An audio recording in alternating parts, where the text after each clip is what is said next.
The Baltimore City School Board is remaining silent on a scathing report exposing grade changing in city schools. This is Project Baltimore's Chris Papst finds new information in the Inspector General's report, including a stunning claim school leaders made when interviewed by the IG's office. We just want to know if any of the school board members would be willing to speak with us. Project Baltimore was there as the city school board met Tuesday evening for the first time since this damning report was released by the Maryland Inspector General for Education. They have a board meeting and then they have a break and then the board meeting at 5 o'clock. We're just seeing if any of them would be willing to come out and just answer a couple questions. We were not allowed inside the meeting, which was held virtually, allowing board members to avoid our questions. Instead, we were asked to wait outside. But you're going to have to wait outside. And then what we'll do is anybody who wants to talk to you will come out. You just let me know where you're going to be and they'll come out. Okay, we'll wait outside. Thank you, sir. Thank you. We wanted to ask the school board about a stunning claim made in the IG report. This is what's occurring. If the chief of school is unaware, then I think it's something that he needs to look into further. Inspector General Rick Henry said during the investigation, his office interviewed both Chief of Schools John Davis and CEO Dr. Sonia Santelises in March of this year. Santelises told investigators she was unaware of undue pressure on principals to change grades. On page 26 of the report, Davis said he didn't have any evidence that North Avenue was pressuring principals to change grades.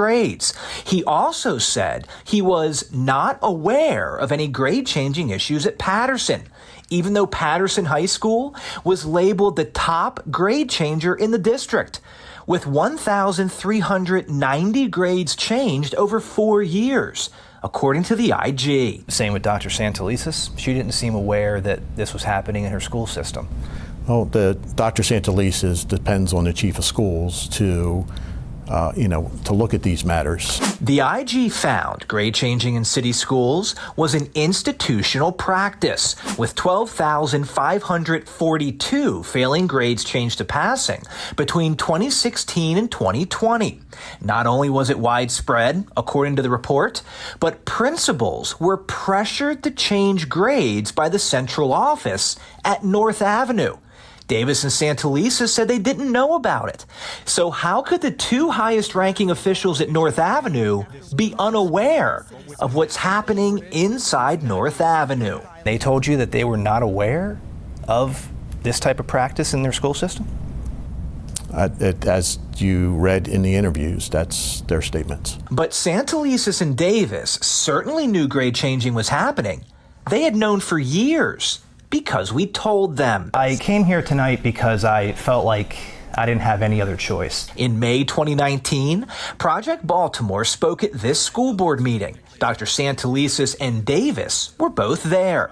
Fox 45 News had filed a lawsuit against city schools over the release of public records related to grade changing, a lawsuit we won when the judge ruled city schools willfully and knowingly violated the law by withholding public records.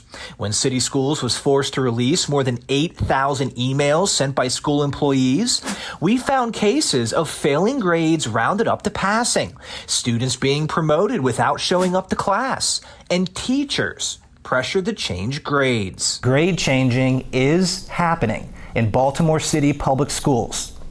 Those are the documents that you did not want us to have and did not want us to read. We now have them as a result of this lawsuit.